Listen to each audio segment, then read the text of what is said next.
What I find interesting is the trend towards applying an engineer's mindset to global problems, because it used to be a political mindset, but the actual answer generally is a pragmatic, cold hard look at a problem and find a solution.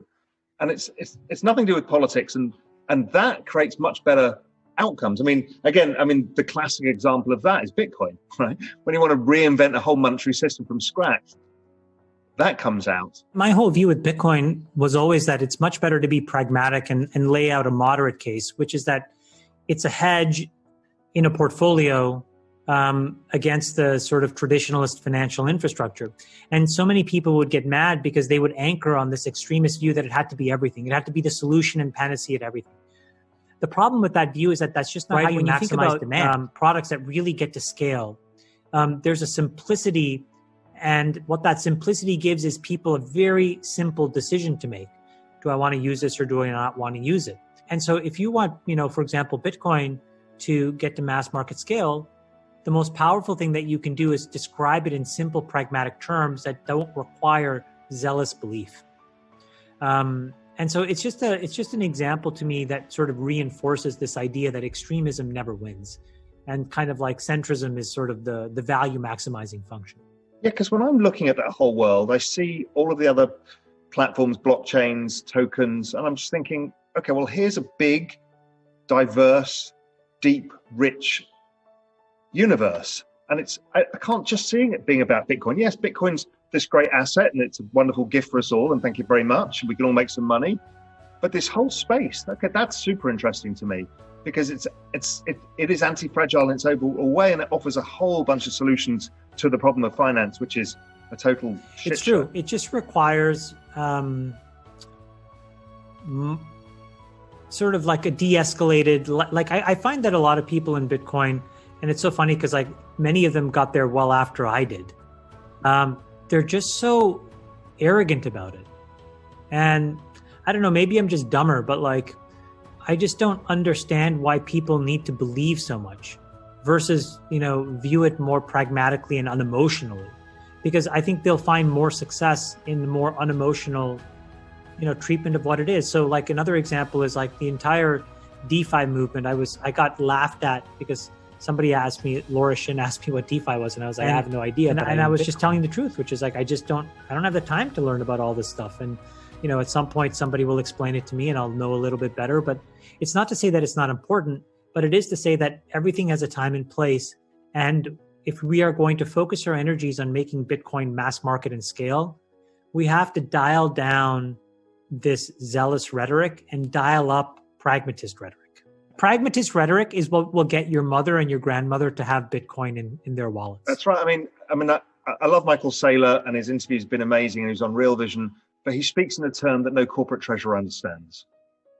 They don't want to hear about hornet's nest or anything else. They want to hear about diversification of portfolio returns and stuff like that. So to your point, look, I've started an insurance company that's doing a bunch of very, very esoteric, exotic insurance policies.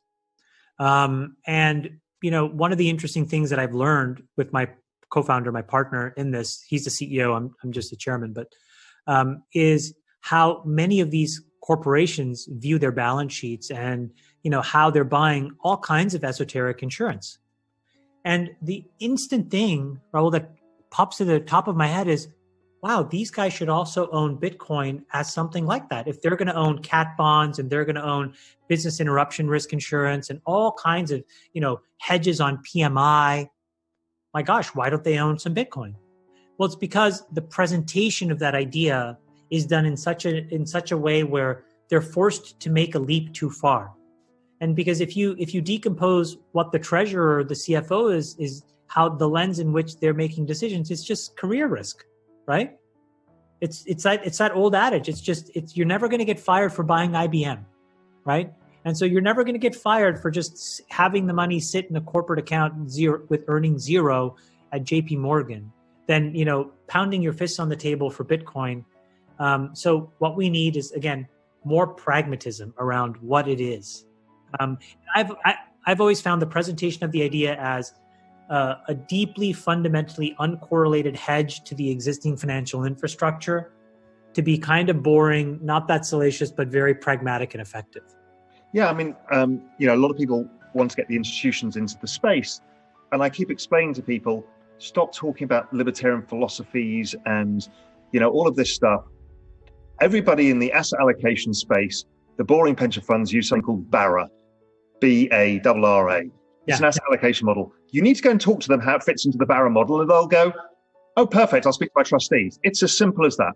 It's so boring, right? I mean, at the end of the day, it's like, this is the boring sort of like, blocking and tackling that's required. And I think it's fine, I have different personas. We all have different personas. And, there are parts of my persona that are very extreme in certain views on certain topics in certain markets.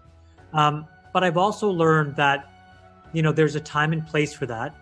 But then there's a time and place for just pragmatic product building, blocking and tackling, and reputation and trust when you're trying to get something to scale. Another example that I've been at the forefront of is in SPACs, right? If I was zealous about SPACs, you wouldn't have seen the change in the capital markets that we've seen in 2 short years. What attracts you to SPACs? What is it, apart from the fact that it's just easier to get something away and there's some interesting economics? What's so great about it? The SPAC is really important. Well, I'll give you why it's important to me, and then I'll give you why it's important to an entrepreneur. Selfishly for me, it allows me to basically be a conduit and act as a principal while I take companies public, meaning I can use my balance sheet to basically empower companies to fulfill a mission that I believe and underwrite in. And then I can be a big part of them as they grow and scale. And so, the only places to make money in the private technology markets are all the way up front at the Series A, the Sequoias and the Benchmarks and the Andreessens of the world. I used to do that at Social Capital.